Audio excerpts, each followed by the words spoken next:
Coming to you live from the JRE Tobacco Aladino Mobile Studios, it's the Cigar Pulpit.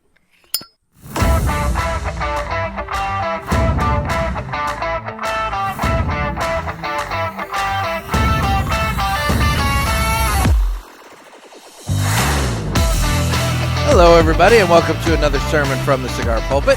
I'm the Bishop of the Bird, Nick, and with me by phone, we have my dad, Jim. How you doing, Jim? You know, it dawned. I'm doing fine. It dawned on me though. You must not give a shit about your ratings anymore. Why's that? Because you got me on again. I don't have those smooth, velvety tones of an FM nighttime DJ like Luke, and I don't have the charismatic personality of Jerry Pulaski. You know, and I'm not a cigar expert like Brinker. I'm just me. And you just like you're throwing your ratings in the shitter. I get good reaction to your episodes. I don't know what you're talking about. I find that hard to believe. No, so, I legit get people reaching out saying they really like the episodes with my dad. So, you know, they're sick. I mean, they need to be checked. But anyway, thank you for calling and having me on again. It's good to hear from you. No, it's good to hear from you. I could be like that old Jewish, you never call, you never write, I never hear from you. You show up when you need money and food. Or in this case, somebody to talk to. So. Yeah, there you go. I'm so lonely. Oh,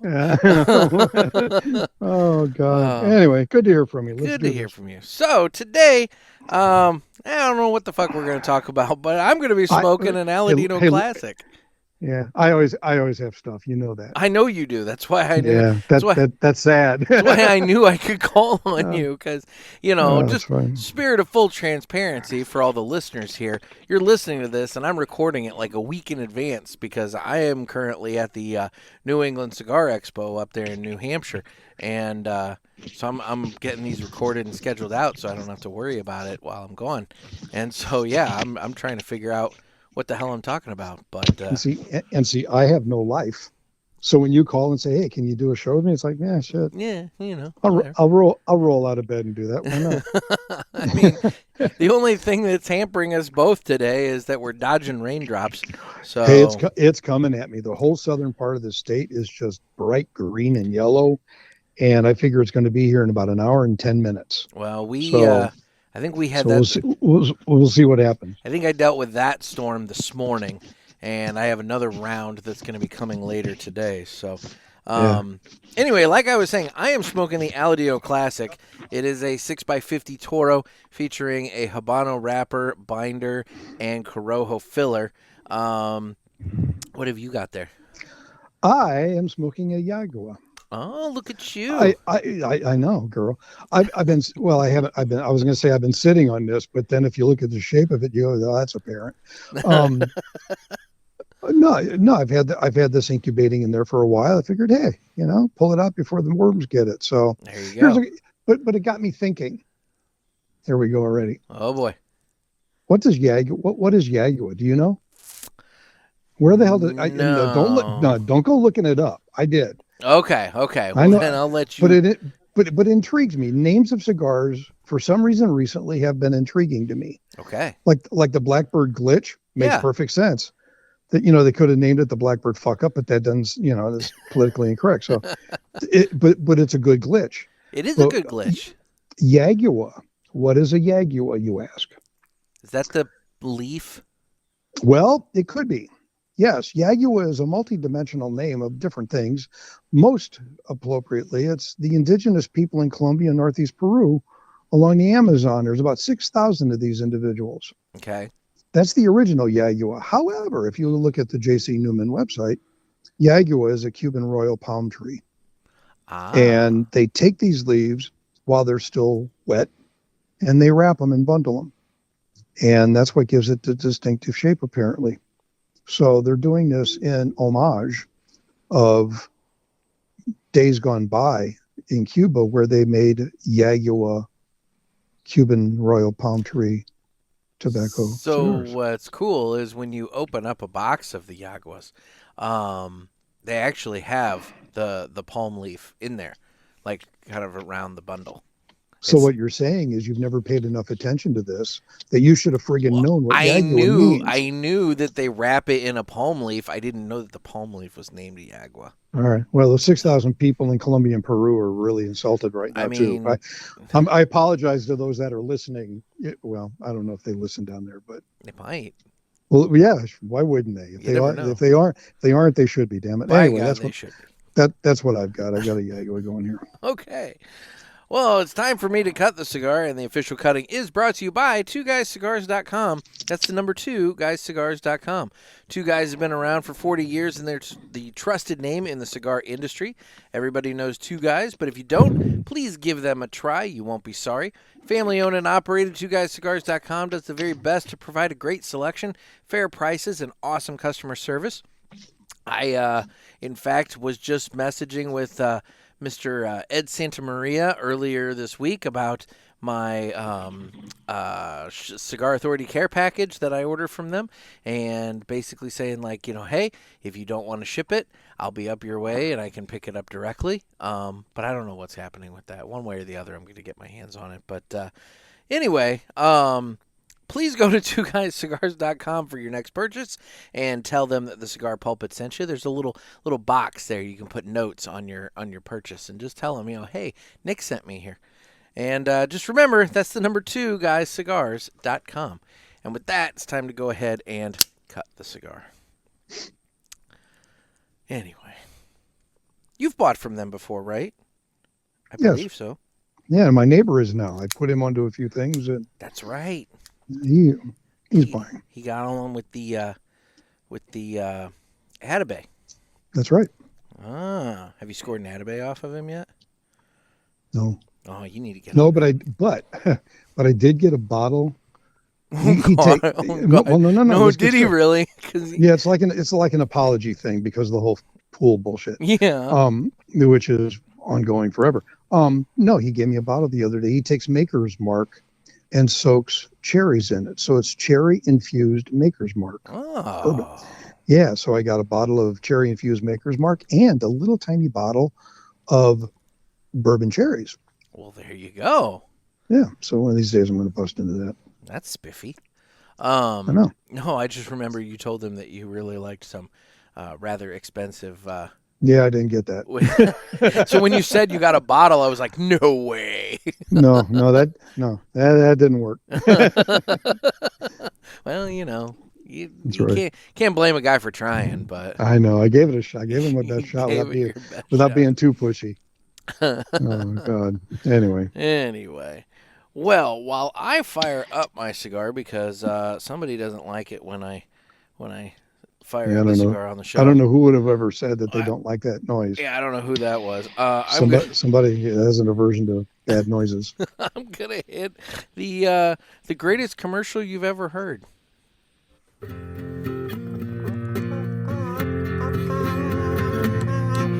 Some say cigars are all the same. It's just not true. It's you I have to blame. Well, I don't know, 'cause what I know, there is a cigar called Aladino Corojo. Aladino Corojo. Aladino Corojo. They say authentic, so we're not confused, while the others say it's a word that's just abused. I guess that's so. They can't compete. At least I'm sure Aladino can't be beat. Corojo. Aladino Corojo. Aladino Corojo. Aladino Cigars uses authentic Corojo tobacco from JRE Tobacco. This is the greatest commercial you ever heard. Yeah. So they say. So, now that we have some business out of the way and we have a cigar lit up, how the hell are you doing? I'm doing incredibly okay. I've been busy. That's good. Booking vacations. I mean, you need to plan them a year out because everything sells up. Yeah. So I've been working on that rather diligently. We're We're going to go down to the Great Smoky Mountains later this fall. Oh, that would be nice. It's just a fast down and back. It's like a 6-hour drive. Yeah. So we're just going to shoot right down there and spend one day and see if I can see some bears and get some wildlife photography. And we had a bear running around my area not too terribly long ago. I saw that in your paper, and it really pisses me off. I hate the term bucket list. Yeah. I don't know why that's like fingernails on. It's a bucket list. It's like a trend. Yeah, it's like a trendy thing. So I have a before I die list, and I need to see a bear in the wild before I die. Mm-hmm.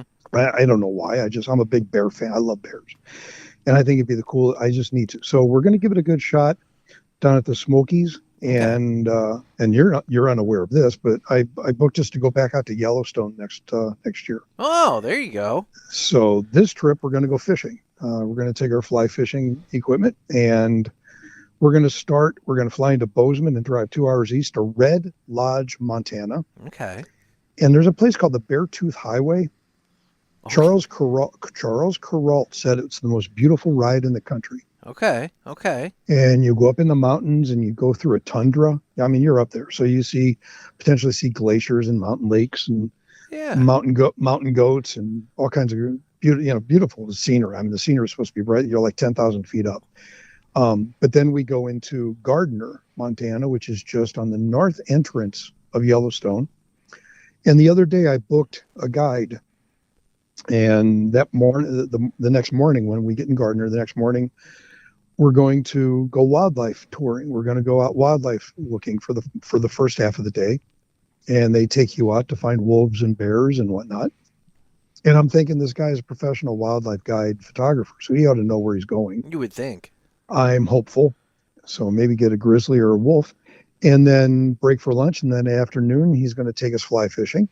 Okay. So we're going to fish the Yellowstone River, the Gardner probably, and some of the smaller areas out there. And then that next 2 days, we're going to go wading around and fishing on our own intermittently as we kind of putter around the park. So we're going to do it a little bit different. We're going to avoid the geysers this time. Been there, done that, seen it. Yeah. We're avoiding the touristy crap. Yeah. And we're going to go more for the wildlife and the fishing this time. So that's a year out. And stuff is already booked up. Hotels in Bozeman are already booked out. And it's amazing to me how fast out this shit gets sold out now. People are planning vacations 1 and 2 years out. And if you don't plan it at least a year, you're locked. So no, I get it. I'm not even remotely looking in that general area, which we'll get back to that in a second. But I had started looking at my lodgings for the PCA show down in New Orleans in April, because I've been speaking with Renee at Villiger about going down there, and he's really pushing for me to go. So I went and looked into the lodging and everything, and that weekend is the same weekend as the French Quarter Festival, and so lodging. Where is that convention being held, son? Whatever the convention center is in New Orleans, the big one. Okay, that's. Oh God, why do my brain just went? I feel like it's near like a port or something. Yeah, it's right on the river. Yeah. Okay, there's. Oh God, avoid the Hilton. It's attached to the river, to the mall there. Okay. There's a Hilton and a Marriott. Those are highly overrated. I'm trying to remember. It's a Marriott Courtyard. Yeah. If you go just out of the hotel and walk west about a block or two, I'll see if I can find the hotel. Okay. The last convention I was there, and it's a handful of years now. It was perfect. It was inexpensive. It was clean. It had a nice breakfast buffet, and you're within walking distance. I mean, like 2-block walk to the conference center. Okay. Tremendous restaurant right across the street. A really great sports bar. Okay. I'll see if I can find that stuff. So yeah, avoid the big hotels, and you're much better off. I'll see if I can get you the name of that one. Yeah, I just kind of have started doing a cursory glance, and oh my gosh, between it books. I mean, well, it's not only just a matter of the fact that it books. What's available is expensive, and partially because you have stuff going on in town that weekend and everything. But then also partially just because, my God, it seems like hotels have never gone down, or they haven't gone down in price since COVID. You know, it's like COVID came along and hotels just jacked up the rates and have stayed there. Right. No, it's true. So it's absolutely true. But now, yeah, and my only advice, and everybody's going to cringe when they hear this, and this is from somebody who has been going to New Orleans. Oh shit! I think the first time I went there was 1986. So I've been there like more than 2 handfuls of times. Yeah. They used to be part of my region. I'd ride with my reps and go to conventions and shit.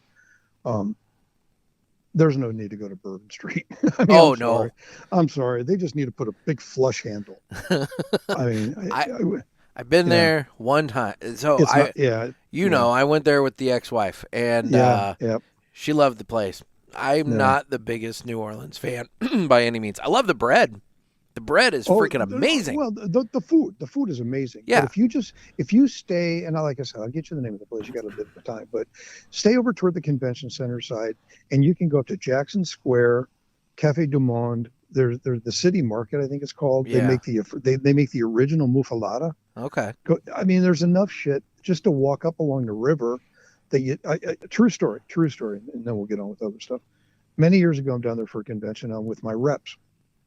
And we're walking along that night after dinner, and we actually ate at Paul Prudhomme's place, which it was good. You know, it's like, is it the best? No, it's not. Yeah.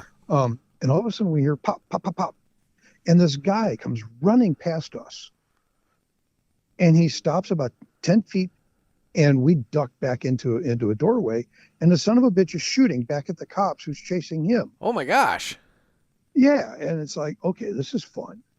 You know, we just kind of stayed hidden in the doorway for a bit, and you know, the cops ultimately caught him. You know, they ultimately chased him down the back alley and snagged the guy. But you know, here we are, just 3 schmucks walking down the street, and there's gunfire. You know, and it was closed. Yeah. So ever since that night, it's like, no, there's nothing there I need to see. You know, there's stuff that's interesting, but not the kind of interesting. You know, I say the same thing about New Orleans as I do about Las Vegas. It's a good 48-hour city because after 49 hours, nothing but trouble. It gets on you and you can't shower it off. Yeah. You know, it's just the stink is there, and you don't want to be that guy. Nah, so, I get that. Yeah. I get that. Well, and I'm at the point now, even New Orleans is boring. I'm sorry, Las Vegas is boring. It's like, I've been out there so many times with, different trade shows and this and that and whatever that it's like, It's like I'm bored with this whole thing. So part of me is kind of like, oh, it's somewhere different. But then it's like, really, of all the places you could have gone, New Orleans is where you're going to go. But, whatever. Well, it was interesting. I listened to your episode with Luke, and y'all were talking about the various foods from West Coast to East Coast Canada. Yeah. He did a commendable job just describing the various provinces and whatnot. And I got thinking, because his familiarity with the various foods of the United States, obviously you don't expect him to be well versed. And I got thinking, it's like, there's 5 states I've not stepped foot in. Okay. And few I don't care. Vermont and New Hampshire, I don't care. I mean, I'm a conservative, and when I cross the state line, they right away just put a spotlight on me up in that area. They're beautiful. Don't get me wrong. I'll go someday, baby. But you gotta get to New Hampshire. I gotta get up there because that's where 2 guys in exactly. And every time I hear 2 guys, I think they ought to open a little restaurant and just sell sliders. Because five guys have the big burgers. Have the big sloppy burgers. They ought to open up 2 guys sliders. Well, Dave used to have a diner. There you go. Back in the day, he could sue 5 guys for infringement. No, there's a whole deal. He's in a big fight with 5 guys about pizza. I think there was I'm pulling this story out of my ass. He was having an event at his shop, and he'd ordered a shit ton of pizza, and it got delivered to the 5 guys instead of the 2 guys. And the 5 guys didn't say, and they kept, and they didn't say, we didn't order this pizza. They kept it, and screwed him out of his pizza. And so yeah, Dave was pretty pissed at Five Guys, if I recall. That's justifiable. I mean, I think so. Yeah. So, but anyway. But what I was saying is name the place, name the state, name the vicinity, and been there, done that, ate there. Mm-hmm. And I've got favorite restaurants coast to coast, north to south. And I was listening to Luke that day, thinking, I could probably set him up, and he needs to do a Texas brisket tour. Well, it's like, see, I mean, that's true. That guy's ears would roll back down his neck if he ever got down that far, and just hipscotched around San Antonio, Austin, out in the area there, and stay out of the big cities. Just go to those little towns. Yeah. He wouldn't know what hit him. I think that would be a lot of fun, to be honest. And I mean, I would like doing that. He's coming out this way here later this year. So I've got a couple of places here locally I'm going to take him. Good. But no brisket though, I don't believe. So the thing with New Orleans is, I've been to a lot of the little shithole in the wall, and they were good. Yeah. Some of the best places are areas you don't want to go. Mm-hmm. Unfortunately now, they were never that safe, but now they're completely not worth going. But yeah, it's phenomenal food. But again, you can only do it for a couple of days, and then you go, okay, well, I think I've had enough of this. Now I got to go get peanut butter. I've done this. Let's move on. Well, yeah, I mean, I've done the Commander's Palace thing where the guys have to wear the jackets and this and that and whatever. And to be honest, I kind of felt like that was it was good, but I felt like that was kind of overrated in a little bit too. That it's kind of you're buying the pomp and circumstance. To some degree. In some degree. Commander's Palace is really good, though. It is really good, but I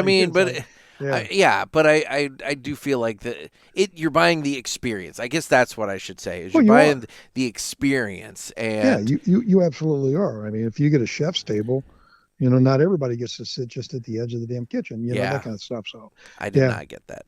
So yeah, I would think not. But yeah, Emerald's restaurant down there. I ate at Emerald's one night. And okay. That's good too. Yeah. The best part of New Orleans are the friggin' desserts. Oh. Bananas Foster. I mean, shit, I could hipscotch across that city just eating Bananas Foster. So yeah. Anyway, but yeah. So I'll try to find you a hotel down there. I should have eaten something before we did this episode. I didn't count on the fact that we were going to be diving into cuisine, but you're smoking on an empty stomach. That's all right. You'll be not quite an empty stomach. I did have breakfast, but all right, there you go. Yeah, you'll be getting good food this weekend up in New England. I will. I don't know exactly what the menu is going to hold, but if it's anything like when I was up there 2 years ago, it's going to be tasty. So anyway. So Yellowstone, though, going back to that for a minute, what I didn't realize until you went out there the last time was I had no idea. I knew it was big, but I didn't know that it was as big as it is. 2.2 million acres. I had no idea. Yeah, I mean, everybody goes, oh, you can go from here to here. Well, here to here is an 1.5 to 2 hour drive, and that's without traffic. Mm-hmm. I mean, you can't just go out there and go, well, I'll just bounce around. I'll go look at the Grand Prismatic, and we'll pop up to the little Grand Canyon. And who knew there's a Grand Canyon out there? Right? Yeah. And it's breathtaking, absolutely breathtaking. And and then you go see Old Faithful, and it's like, well, that's fun, that kind of shit. But you got to plan it. You just can't go out there and bebop around that damn place. And we never even made it to the east side of the park. We never saw Yellowstone Lake, and the whole southeastern part of the park is pretty much undeveloped. Oh, People go hiking, but there aren't really roads down there that you can actually go down there and look around and shit. So, but Mammoth Springs up on the north end of the park. That's a long distance, you got to route and plan, going back to my old sales rep days, you got to plan each day out. You got to map it out and know distance from here to there and, allow for traffic. And that's, kind of what I've been doing, cause that trip we're doing next year from Red Lodge, Montana to Cook City, which is, I think it is right at the edge of Yellowstone Park. It's like a 68-mile drive. Oh, wow. Well, yeah. I mean, you're going up in elevation, and they got a lot of switchbacks. So you'll be driving, all of a sudden the road does a big U-turn, and you go back away, and then does a U-turn, and you go back away. A lot of the roads are way up there with no guardrails, so you really got to white knuckle it and stay on the road. I mean, this highway is supposed to be amazing. So, but you got to plan it out. You just can't say, okay, we'll be there, and then we'll be over there in an hour. It's a few hours apart. So, but yeah, Yellowstone, everybody needs to see it once in their life. And it stays with you forever. I mean, it's like going to Alaska. You go up there and you look around and you're going, damn it, this is astounding. And you just got to see it to believe in it, because television doesn't do it justice. Huh. Yeah. All right. Neat. Anyway, speaking of places. Yes. I've mentioned this to you a few times in the past, and we're missing an opportunity right now to test my idea. Okay. Kilauea. Kilauea. The volcano in Hawaii. Yes. Has lava flowing. Okay. Now is the time. To go and get a big ass transport plane, fill it up with trash from a landfill. Okay. And fly that trash and dump it into the friggin' volcano. Just burn it. Right? We've talked about this. Instead of landfills, if we were smart, we would be dumping trash in volcanoes, and it would just incinerate it. Because when I was a kid in grade school, and granted this was like back in the 60s, only a few things scared the shit out of me.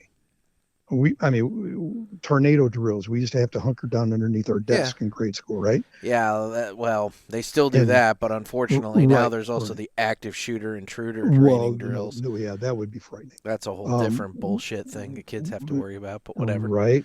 And we were worried about the Russians attacking back then for a while. But the thing that scared me most was lava. Because lava can melt rock. It can. I mean, that's even harder to melt than metal and glass. It's a friggin' rock. And if lava can melt rock, it can melt paper and plastic jugs. It can. And it would be ash, and it would just go poof away. Okay, so here's your fact. There are 1,500 active volcanoes around the world. Every continent has a volcano on it. Okay. So we can keep I firing. Smell opportunity. Just keep transporting trash, dump them into volcano. Etna's going, well, shit, let's just go dump the Italian trash into Etna. Done. Boom. Finished. And if we started taking our trash and dumping it into active volcanoes, landfills would go away. Well, and you would have an excuse to improve the infrastructure finally in all these places, because you'd have to have the infrastructure for all these trash trucks and whatnot. The only thing I'm just sitting here playing devil's advocate. You know, there's some like environmental group out there screaming about, think of all the pollutants in the air and all this kind of crap. None. There are no pollutants. Volcanoes spew sulfur, and it smells like rotten eggs anyway. You could throw trash in there; it's not going to smell any worse or any better. It just goes away. I mean, we could at the very least test the theory and skim off that island of plastic out in the Pacific and throw that into the volcano. No, see, now you just hit on my other hot button. Is everybody's, and last time you and I talked, I told you I got the answer for climate change, for global warming. Yeah. We'll get to that after this. Oh boy. We're not talking religion and politics. We did that last time, and unbelievably, I never got any hate mail on that. I didn't really hear any sort of reaction on that, other than a few people tell me that they agreed with you. So,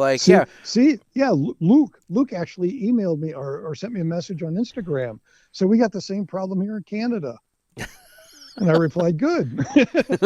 Well, maybe we can agree on this and I'll fix it. Yeah. But no, plastic. Everybody's worried about this and that. Stop with the plastic in the oceans. Yeah. I mean, those poor animals are stupid. They don't know any better. And if you look at the global impact of the oceans and the amount of fish that people take out of them for sustenance, protect the oceans. I mean, if anybody has ever spent any time under that water, and many years ago, we went to Hawaii. We're walking the friggin' beach in Kauai, and there were syringes on the beach. You asshole. It's like that was 1987. And you just want to find whoever dumped it and just beat the pummel out of them.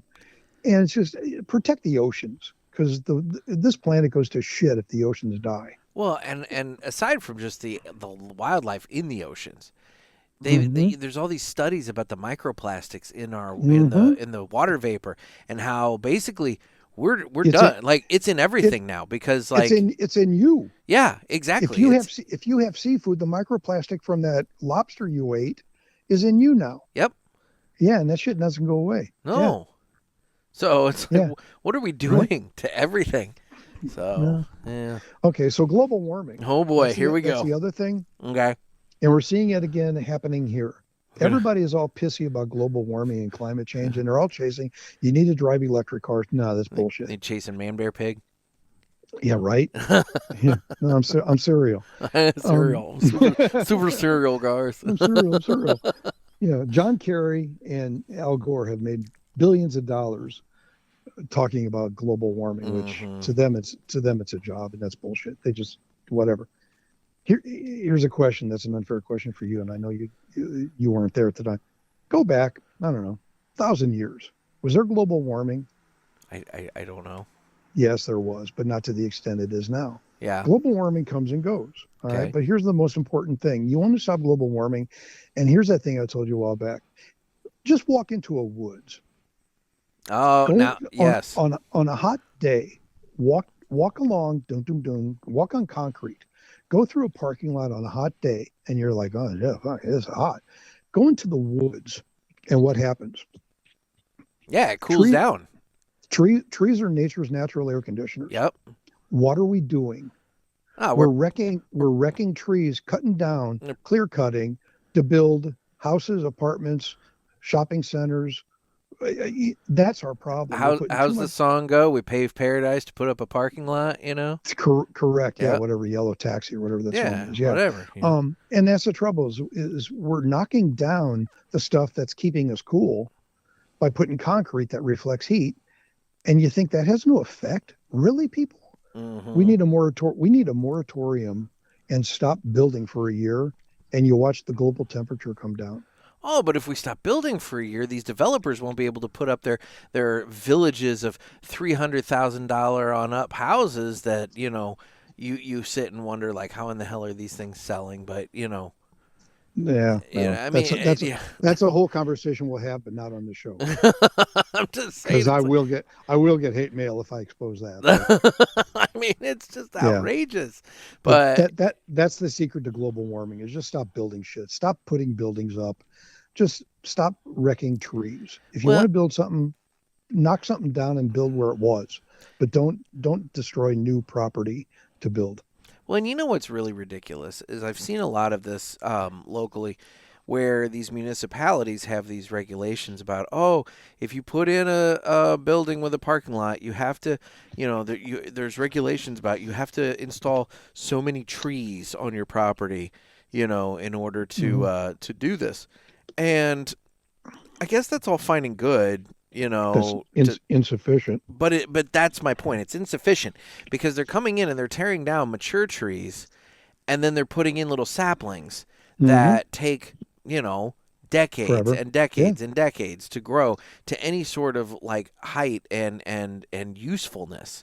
And at some point or another, it's going to start encroaching, so they're going to trim it back and they're going to do this. And it's like, is it really actually even worth putting them in like that? But at the same time, I don't know. Well, see, here in Indiana, if you build a building, there's a regulation that says you have to put a pond within that property.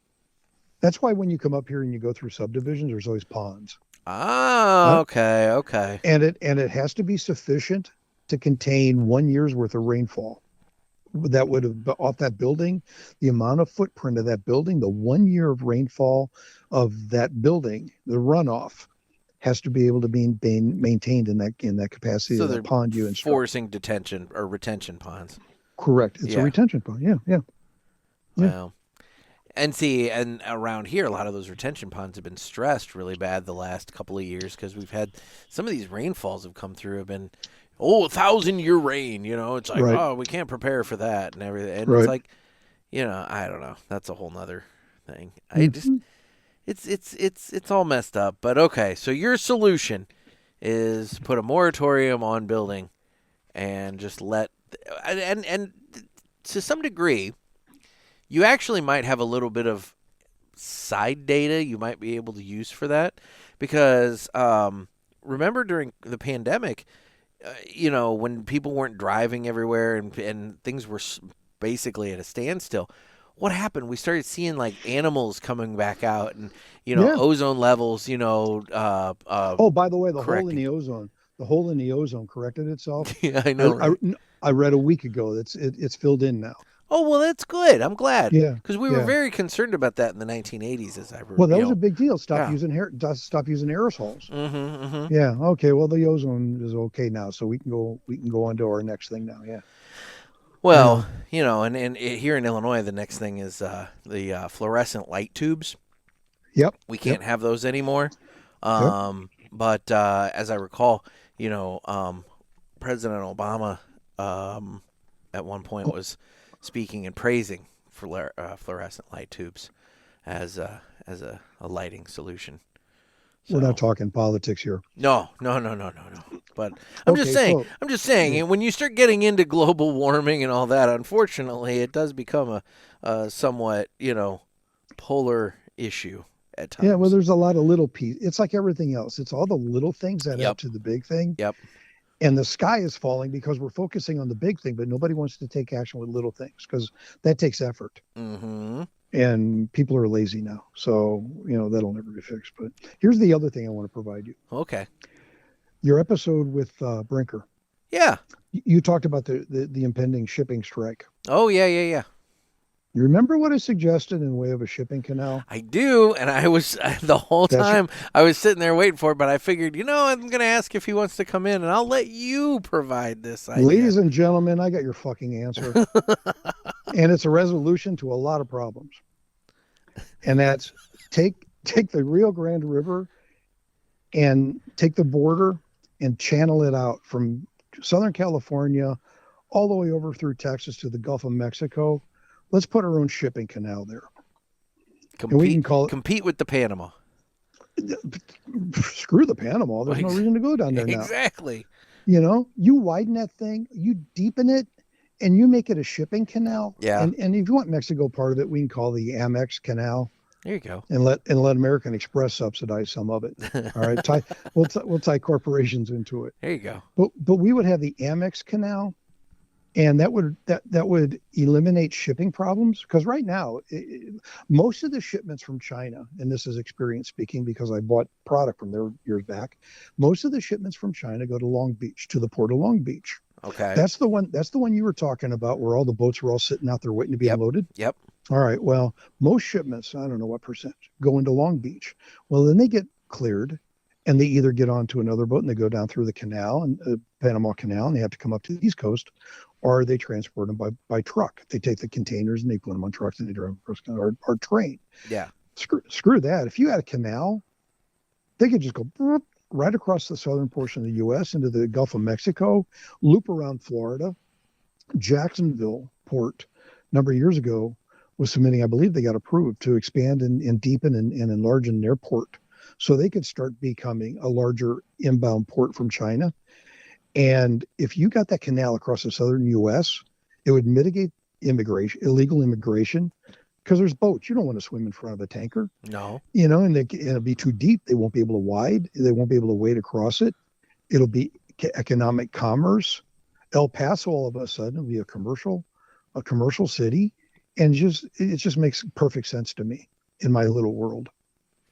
I mean, it does make a lot of sense. And, you could save all that money that was being invested into a wall, because you wouldn't need a wall anymore. You got a canal. And water is a healthy thing. It is. And look at the jobs it would create. How many jobs do you think it would create to build? Right? Huge.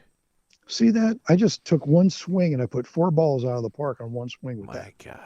My God. The guy is a freaking genius. So yeah. So there you go. Boom, boom, boom. All right. Well, the Amex Canal. The Amex Canal. I like it. It's a good idea. All right. Okay. And we had nothing to talk about. And we had nothing going into this. My God. What do you think of your Yagua? Yeah, I like this thing. I've had this, I think, once or twice before. You gave me one or two, and this is one you gave me a while back, like a year or two ago. They feel funny. Yeah. The shape is odd, but it's fun to play with it. It's like, it feels different. It makes it unique. That's the thing. Like I said, it's a winner. Yeah. When I go into the shop to buy those and I'm buying a single, I always try to kind of root through to find the most unique shape, and buy the most unique one, because it's like it's the one opportunity you've got where it's like, it's not a box press, it's not a round, it's something totally different. So and it's always pleasant. It's like, as you know, I don't detect your little nuancy flavors, but this is just always consistent. It's always smooth. The draw is nice, and it's just it feels good. And that's the best way to put it. It just feels like a good cigar, and it doesn't really, in my mind anyway, it doesn't change. It's always just the same. Yeah, it's good from the first puff, and it stays consistently good the whole way down through the band. So can't complain about that. So, no, not at all. I was gonna ask you. And this is a dumb question. You know how you always say, well, it starts off this way, and then you sense more pepper toward the middle, whatever. Yeah.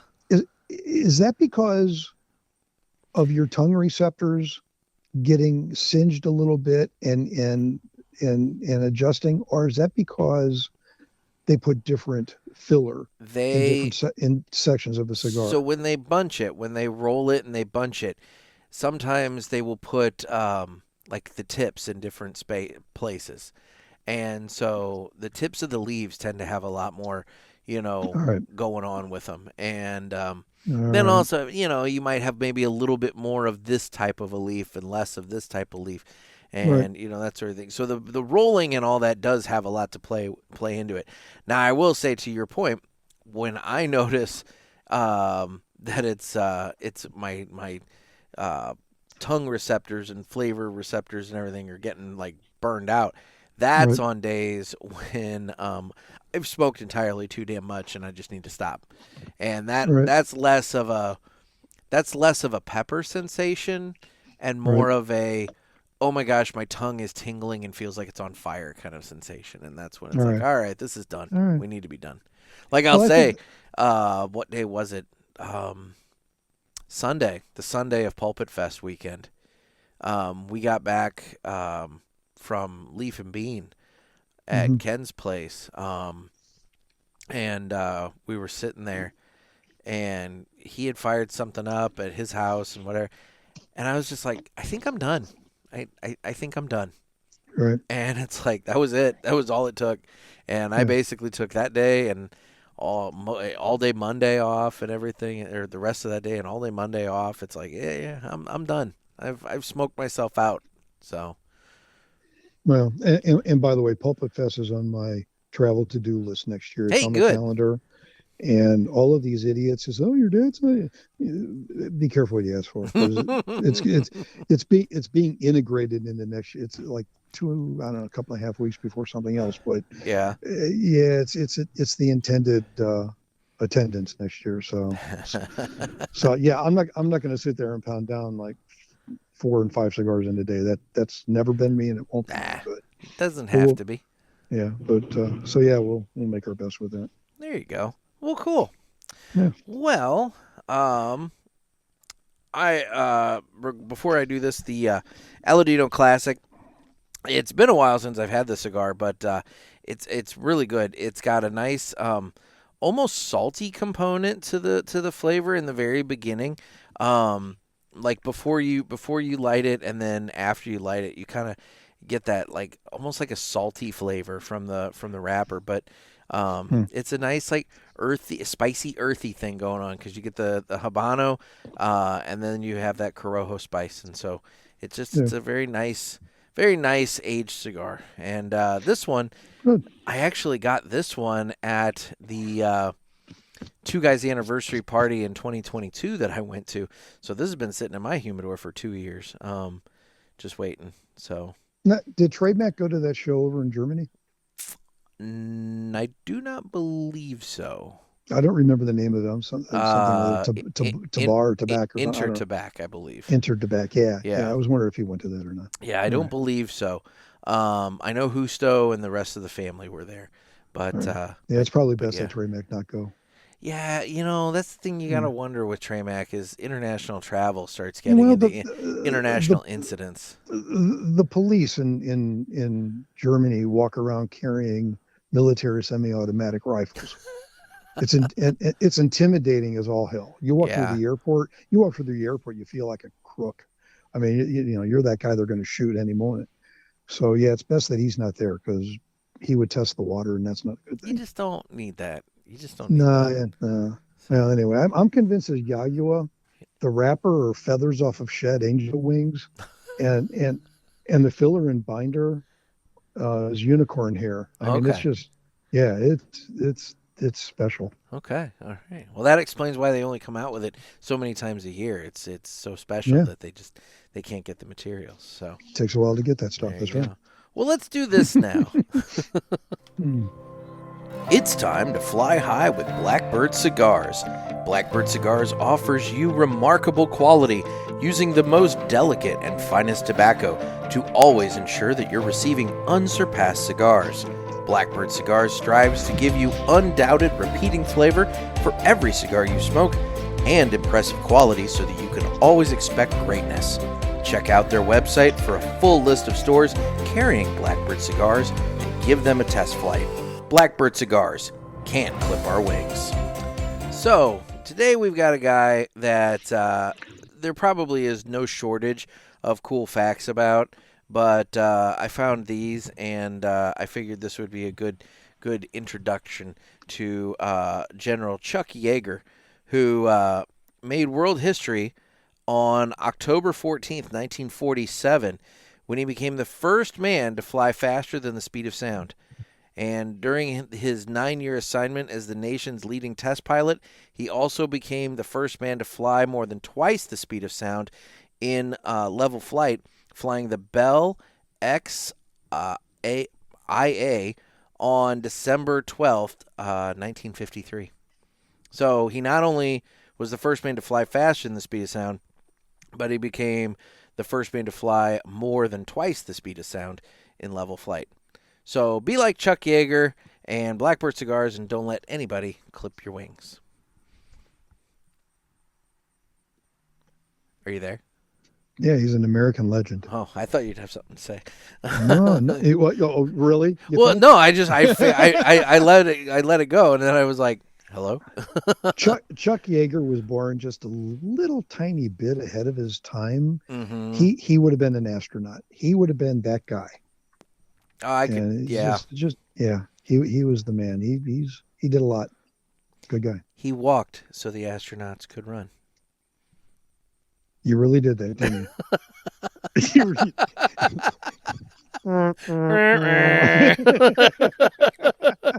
Clank. Yeah, whatever. All right, let's do this now.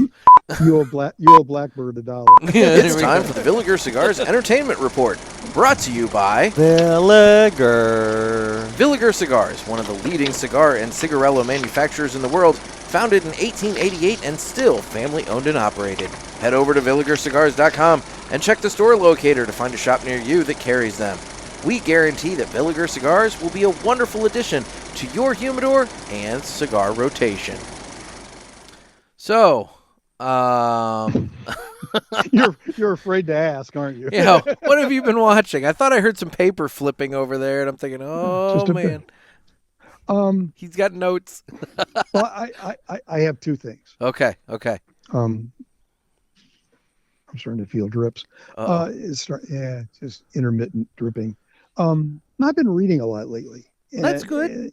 Well, yeah, right. Astronomy. I've been, as you know, I take the pictures of the moon and the eclipse earlier this year and shit like that. Mm-hmm. And I've always been intrigued with astronomy, and that's one of those things that I regret is that I didn't get deeper into it younger. So I've got some. I as you say, I went down a rabbit hole. There you go. And I started getting into this kind of like the whole thing about the universe just bedazzles the hell out of me. And I found some statistics and I did some math.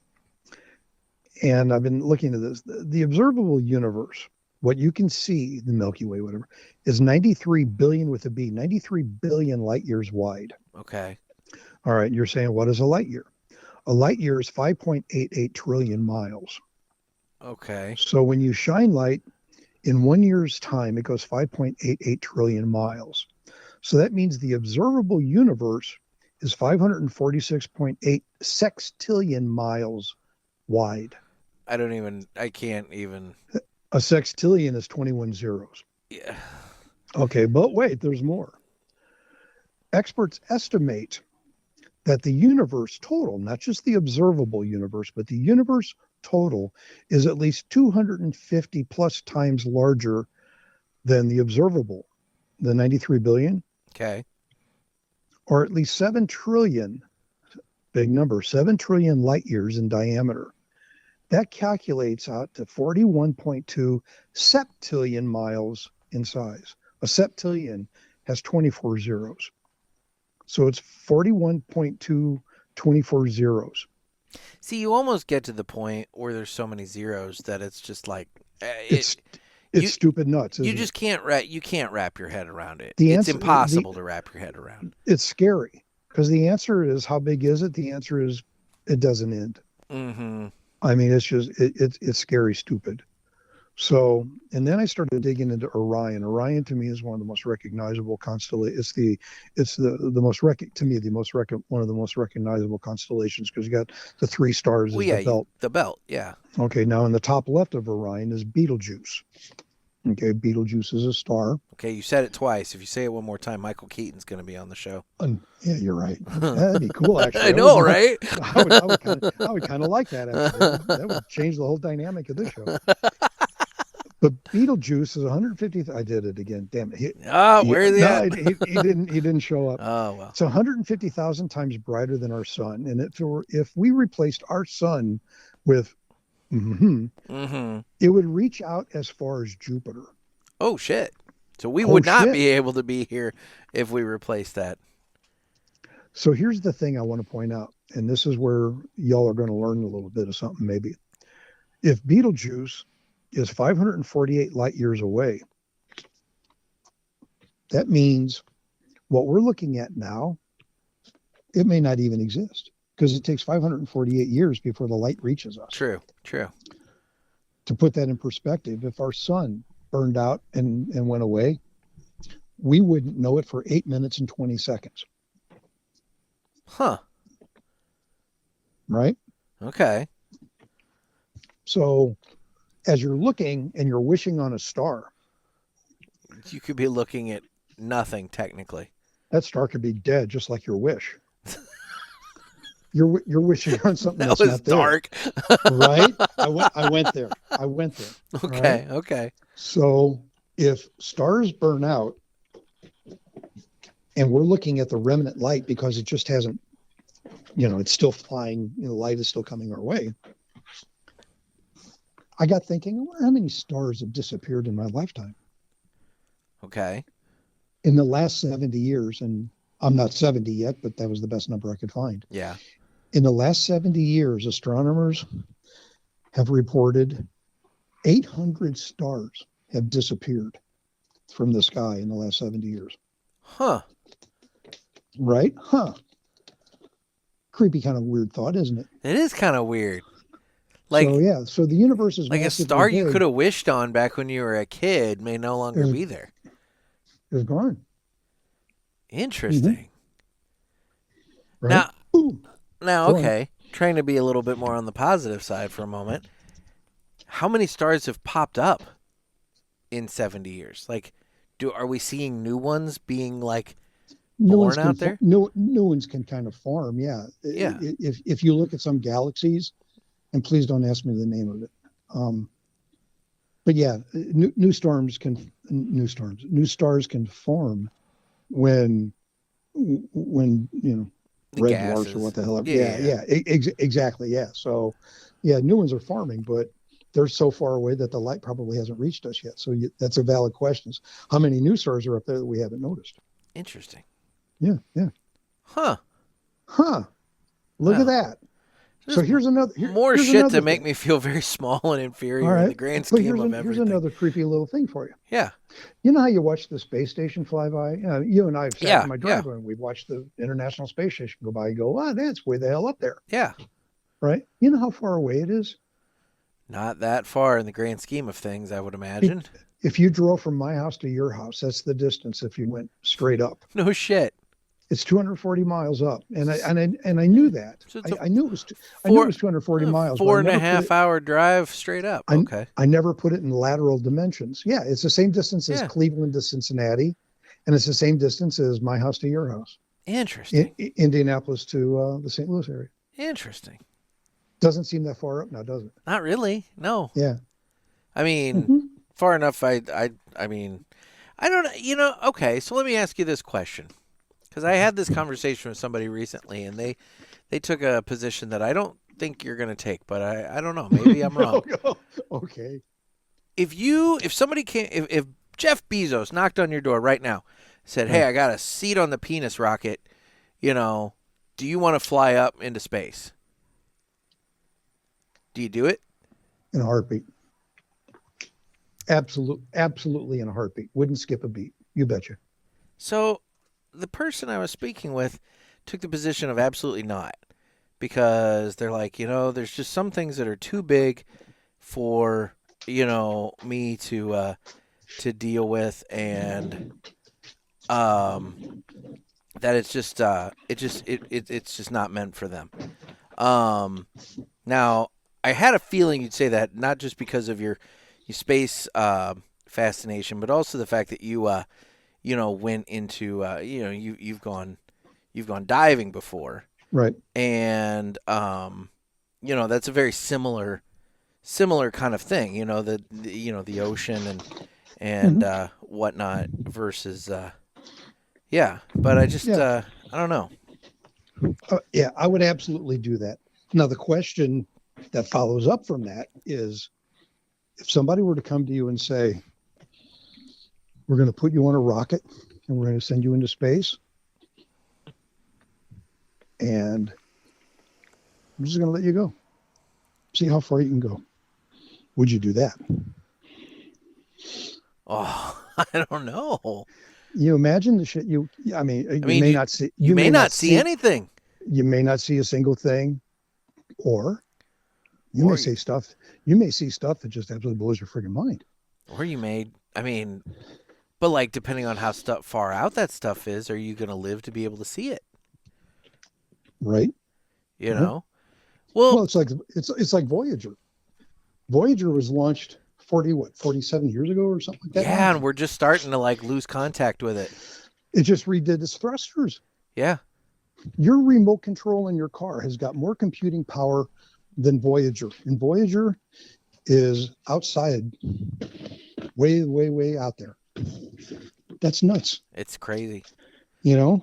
So you look at that and you're going, if you had a camera broadcasting back everything that Voyager has passed, what has it passed? I would be intrigued by it. I would love to see that. That would be neat. Yeah. Now I bring this up because so there's so William Shatner, he went up in space, right? Yes, he did. And have you I don't know if you've heard his reflections upon that. I did at the time, but I don't recollect them now. So he said, quote, "My trip to space was supposed to be a celebration. Instead, it felt like a funeral. It was among the strongest feelings of grief I have ever encountered." I know he cried when he got out of the spaceship. He said the contrast between the vicious coldness of space and the warm nurturing of Earth below filled me with overwhelming sadness. Yeah. And I find that to be a very interesting response, because it's like one of those things where, this is Captain Kirk. This is that we were all happy and excited that he got to go up in space and in the 90s, and then he comes back and that's his response. And when I learned that, I was just like, well, shit, that's kind of sad. It's kind of emotional, isn't it? Yeah, it's like he gets to finally go up in space and do something that he's played doing for decades, and it's like, well, shit, this is the way it goes down for him. Yeah. Well, and that's, and I'm get on this bandwagon because it's not a bandwagon I care about, but everything is so precarious. I mean, if you look at some of the images of the Earth from outer space, there's not a lot protecting us. I mean, no. Really, when you look at it, the distance of the planet from the sun is perfect. If we were closer or further away, we wouldn't be having what we have. See, now you sound like Trey Mac, to where you're going to tell me it's all orchestrated. No, it's divine creation is what it is. Yeah. Whatever, but no, it's spooky, scary, intriguing stuff, and that, at the risk of sounding like an old man with sadness, I'd like to be around long enough to get some of these answers. I would love to be alive long enough to see people on Mars. I'd like to, I don't know if I will or not. Where are they planning on sending man to Mars? I don't know, but that's millions of miles away. I feel like they've been talking about that for a little while. Well, they're, Elon Musk is planning on doing it. If anybody can, he can, but it's kind of like, will they survive? I mean, 8 million or whatever miles it is to Mars. I can't remember. I think it's 8 million. That's not exactly down the street. No, we can send a guy to a moon, Yeah. That's relatively simple. Supposedly, according to Treyback, but yeah. Well, yeah. I mean, they did it back before computers. Yeah. Put that in perspective. You didn't grow up in the days of slide rules and doing real math. No. That's the thing. My cell phone has more computing power than anything that anybody went into space in back when you were a kid. Even the space shuttle. Yeah. The space shuttle is basically, it was run on a Commodore 64. That's nuts. It had two functions, on and off. And that's what you've got. Wow. And some of the best technology of accomplishments are based on and off. Well, so yeah, it's just, you look at it all and it's humbling when you kind of like sit back going, would you do it? The answer is, yeah, I would. I would love to go in space. I would love to be up there and just say, yep, it's better than I ever thought. It's pretty. All right then. So, yeah. Anyway, so I've been reading a lot lately. Obviously, somebody that just decided to honk at me as they drove by. I heard that. That was pleasant. Okay, so you've been reading about space then? Yes, yeah. So I was going to go out the other night and photograph Jupiter or Saturn rather. Okay. Saturn was adjacent to the moon the other night when we had that partial lunar eclipse. Yeah, that was maybe like a week ago Tuesday. Yeah. A week ago tomorrow, and Saturn was there. And I thought, well, I'll photograph it. So the next night, I put my camera. I went out and I looked at it. And yeah, it wasn't as visible, but I thought I can maybe give it a shot. And put my camera on a tripod, and I had it inside. And I walked outside to look, and it was pretty. I'll give it a try. And I came back in to get my camera. I walked back outside. What was that? 30 seconds. Yeah. And we had been visited by a skunk. Oh no! I walked out the back door. It's like, oh Jesus, no shit. So. And it's been flower kept you inside, huh? Honest to God, man. I can't kill it because there's no shooting allowed in the HOA regulations. So I don't know what to do.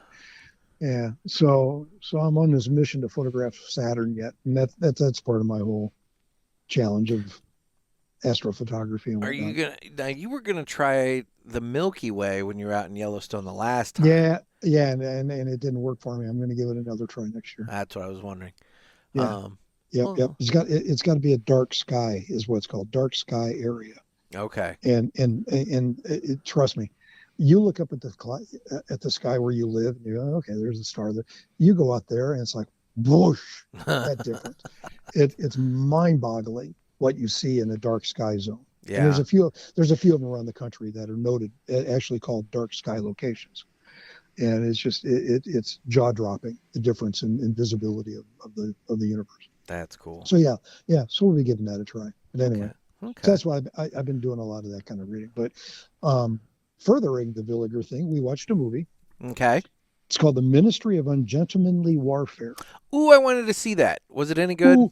Ooh, you got to see that. Okay, good. Because you know me, I don't like movies that are slow to start. I want it to hit me and get my attention and keep me going. And Guy Ritchie, who we know about Guy Ritchie, he's the producer. I like some of his. The Gentleman is another one of his movies with Matthew McConaughey, and I love that movie. I give this one 2 thumbs up. We really both enjoyed it, and it's based on 1942 in World War II, and it was the beginning of the special ops for Britain. These guys were given a mission. It's based on a book, and I think I own the book. It's like Churchill's. Churchill's Secret Warrior, something like that. Yeah. I think and it's funny that you're bringing this up because I've been unpacking all my books, and I came across that book, and I was like, right. I have this, and I've never read it, and it looks really cool, and I need to read this. Basically, and sure enough, okay, all right. The military told these guys not to do the mission, and Churchill said, "Do it for me," and they kept it kind of clandestine. Yeah. And I'm not going to give away any of the secrets of the movie, but you got it. Yeah, it's a must watch. It's fun. It's a comedy, and kind of a intermittent humor in there. Yeah. But it's like, damn, these guys are good, and it's a true story, which makes it even more better. Okay. Yeah. So there you go. That's my Villiger report. Good. I'm glad that was good because, like I said, it's been on my watch list, and I was hoping it would be. So, yep.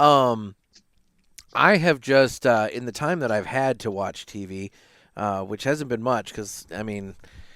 Because you're in a house and you're trying to get shit put away. Well, not only that, I'm also still... I mean, I'm having, like, PTSD flashbacks to that week and a half prior to Pulpit Fest, where I'm trying to get absolutely everything done so that when I get to the airport, I know that everything's done and taken care of, and I can just go and enjoy myself. And so I'm doing this to myself again, going to New Hampshire, and I'm as much as I'm looking forward to this trip, I have to admit I'm really looking forward to October when I don't have jack shit to look forward to. Yeah. It's like I need a vacation from the vacations, I understand that. And we were talking before about travel and whatnot. I did something the other day, and it's odd because I've been wanting to do this for a long time. I got curious during my career how many miles I flew. Oh boy. Oh boy. How many times have you gone around the world? So on some of the airlines, you actually have lifelong mileages in your account profile. I pulled them up, then I calculated, and then I took a couple of days to do this. How many times? Because for a while there, when you were little, I would fly out every Tuesday and come home every Friday night, and I did that for like 6 years. Mm-hmm. And each week was at least X numbers of flights. I'd go to, I had sales reps, and I had 11 states, 10 reps, and I would visit at least 2 a week. So, I got flight to them, flight from there to there, the next guy, and the flight from that guy, and that guy. And it calculated out to 1.354 million miles. Oh, Jesus. Okay. No wonder I have high-level hearing loss. I was going to say. Right? No wonder my friggin' ears are ringing with tinnitus. Because I went to that, and I told you this before, and I'll say this as a public service announcement. I went to an audiologist years ago, and he did my hearing test, and he goes, "You're a pilot?" No. He goes, "You fly a lot." I said, "All the time, every week." He goes, 737s? I said, "Frequently, because that's all Southwest has." Yeah. He goes, "Never." He said, "Never sit behind the wings." And he explained to me that the engines are wing-based, and the sound of the engine comes backwards. So the back of an airplane is the worst place to sit for hearing. And I've remembered that forever. So every time I fly now, I never sit past the wings, even on planes that are on 737s. I never sit behind the wings on the Southwest flight because of hearing. And I've read that since. So there's your tip for all of your listeners. Okay. Stop sitting behind the wings on 737s because it affects your hearing. High-level hearing loss.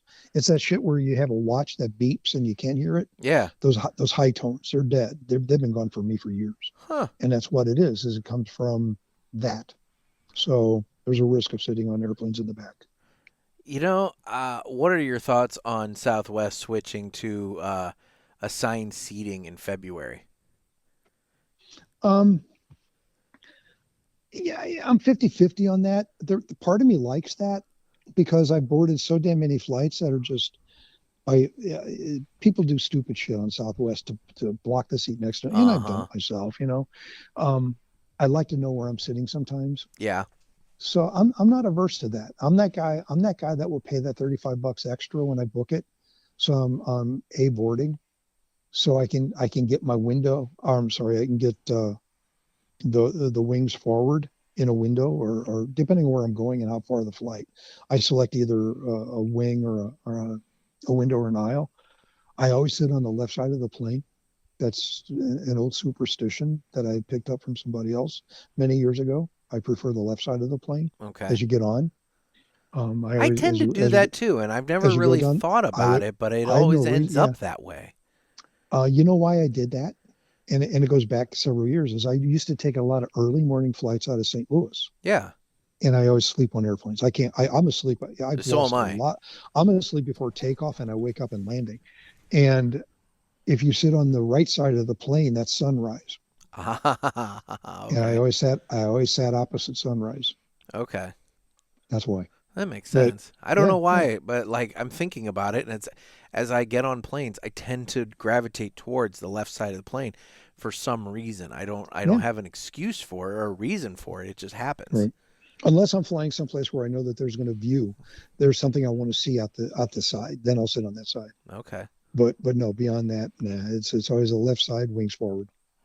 Interesting. So 1.354 miles. 1.354 million miles. So how many times around the earth is that? A couple. Okay. Well, I don't know. That flight I had to India a number of years ago. That's like over there and back. So that's one. Exactly.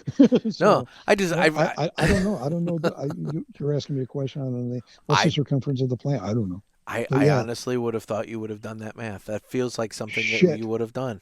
You'd have thought, huh? I would have thought that. So. Damn it! The ball dropped and didn't even bounce on that one, did it? But no, going back to the Villiger report there, the only thing that I have found myself watching when I have a spare moment, just because it's relatively mindless, but I'm still like invested in it, is I mentioned on the show that I did with Brinker that I watched that last Grand Tour special. And I've seen articles and video snippets. It's sweet. It looks like it was an emotionally sweet show. It's really neat. They ended up where they started. They did. Yeah. And they interspersed footage from the first special with the last special. And you could see, the guys 22 years later and 22 years earlier. And it was cool. It was really neat. But it got me down the rabbit hole of watching old ones. And so I've been watching a lot of there's an entire season they did where it's just like clips from prior shows, and that's been fun because you get to see all the good stuff without all the filler and everything. So yep. Yeah, that was a good show. We watched a lot of that years ago.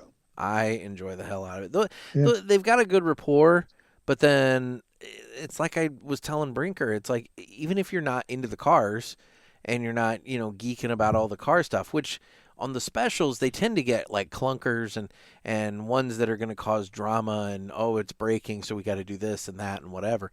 But aside from that, you get the travelogue aspect of it, like you get to see all these unique places they're going and experience it and everything. It's just been a really cool and every now and then they would get borderline trouble.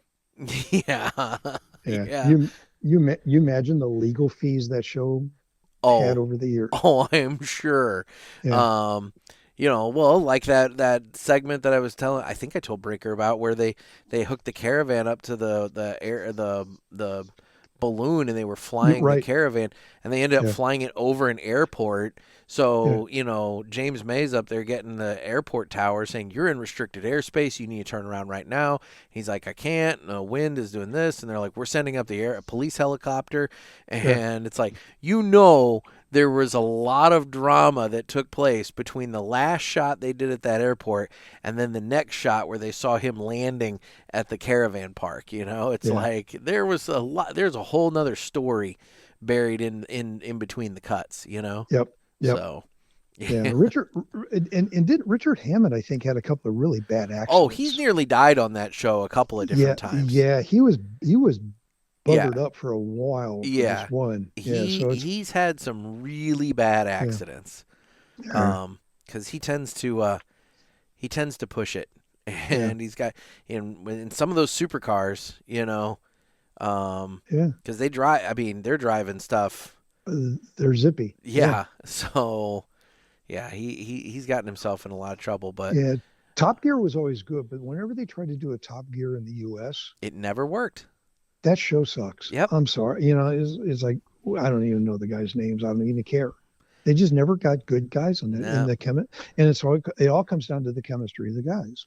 Well, and that's why when James and Richard and Jeremy left, because Jeremy got in trouble and BBC fired him, and so then the other two, in solidarity bailed with him, and then they went over to Amazon and started doing the Grand Tour. Well, then the BBC brought in 3 new guys to do Top Gear, and it went nowhere. It went absolutely nowhere. Yeah. So, I don't know. You got to have the right personalities with everything else, and it just, I don't know. But it's like that in a lot of things, though, son. Well, it's like that, for sure. It's like that in a company. You can have a company with the shittiest, dumbest product, but if the people have verve and excitement and they have good chemistry, they'll succeed. I mean, the Flowbee is still available for sale. I've always remembered Benjamin Disraeli was Prime Minister of England a couple of times years ago. And he has a saying called, the secret of success is a constancy of purpose. Basically meaning if everybody has the same vision for success, you'll make it. Okay. And that's exactly it. I mean, you try to achieve that in any business. That was it. And as long as everybody has the same mission and the same amount of verve and excitement about achieving it, it'll be fine regardless of how stupid it is. So well, there you go. Yeah, there you go. There you go. All right, there's your Villiger update. There's your Villiger report. I hope you're happy, Renee. Well, I have completed my Aladino Classic, and always a fantastic cigar. I enjoy it. I don't smoke it nearly as frequently as I would like. It's been out for a few years, and it's one of those ones that I bought a box when it came out, and I enjoyed it, and every once in a while grab one, but I tend to gravitate towards, other cigars of theirs, but man, every once in a while I circle back to it, and I'm like, why am I not smoking this more? But because you have too many other choices. That's the problem. There are too many other really good choices to pick from, and they keep putting out good stuff, so it's like, you guys, it's like, let me focus back on something you've already put out and I enjoy, so. Yeah. And then I'm about halfway down on my Yagua. Okay. And I can't say it's stacking dimes because it's not round. Yeah. It's stacking triangular shaped ash. How's that? So, but no, it's. And you're not getting rained on yet, right? Oh yeah, I am. I've moved into the edge. It's been raining here about 10 minutes. I've moved into the edge of the garage. I opened the garage, and I'm kind of sitting in between the one car and the Jeep parked outside. So I'm as they say, I'm a lee of the wind and rain. There you go. Yeah. No. Well, then we're both sitting on the edge of the garage at this point because I've got my garage door up, and it sounds like my neighbor across the street is mowing his grass, which I'm like, dude, it's got to be so wet right now as it is, and then I don't know, whatever. That's his choice. Anyway, well, in terms of the socials, I'm available on Instagram at The Cigar Pulpit. I'm available on Facebook, where I have the Cigar Pulpit Parishioners group. You can get in on the fun there. Twitter/X, YouTube, where you can watch this. And then I do need your calls for an Ask the Pulpit episode. You can give the hotline a call at area code 863-874-0000. And then you're on Instagram, where we can see your pretty pictures. I am found on Instagram. I am Curmudgeon. Smell like curmudgeon, only J-I-M. There you go. And that's it. I post photos. I went down to the track on Saturday. I photographed the IMSA WeatherTech practice on Saturday. Unfortunately, it rained yesterday for the race, but it was still a good race to watch on TV. But I went down early Saturday morning, and it was bright and sunny with a lot of shadows, and always I was down there about 4 hours. I took close to 1,000 photos, and I selected 20 of them to throw up on Instagram this morning. So those are freshly posted. Well, cool. I haven't even seen those yet. So no, I just put them about before we started this. Okay. Well, there we go. Yeah. Well, thank you so much for taking time out of your afternoon. One last quick thing for Villiger. Yeah. That little thing, the classic export. Yeah, the export. Oh my God, man! I know, right? They're like a buck. I looked online. I didn't know if they were available in the States. Yeah, they are. And I looked on. I don't know what stores have them, but Cigars International. I popped to that website because it popped up. They're like 50 of them for 62 bucks. They're like $1.25 each. There you go. What a screaming deal! I got close to 30 minutes total off of that little guy. Yeah. And I'm impressed. It's like if you just want a happy little smoke and be done. Boy, Renee was right on that one. So anybody, if you can get your fingers on those things, hardly recommend that. Smokes well, tastes well. I mean, and like you said, you can get a lot of time out of it, or if you need to just burn through it real quick, maybe you've only got 10 to 15 minutes, you can do that too. But, it's got a surprising amount of little strength to it for such a small little guy. What is it, 4x37, I think? Something like that. It's like a little weird box press. I think it's 4x37. It's got a little bit of strength to it. Yep. Shocked me. I dug it. I loved it. I liked it a lot. For $1.25 each, it screams a deal. I'm not entirely maybe Luke said it on the show. For some reason, I have it in my mind that Luke told me that was the first cigar he ever smoked. Yeah, I remember he said that. Okay, he must have said it on the show then. Yeah. So, that's a good start. That's what I'm saying. I was very impressed with that. And, I've got the rest of my box sitting in the glove box of my car. Because that's the other nice thing is you don't need to humidify them. Right.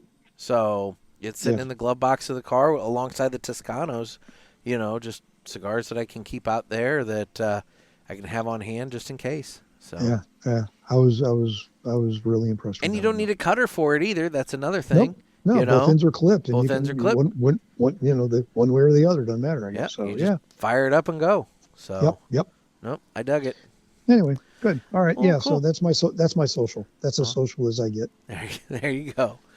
Well, guys, this has been another sermon from the Cigar Pulpit. I'm Nick. I'm Jim. Everybody stays. Otherwise known as Nick's dad. Stay safe and stay smoky. Bye, everyone.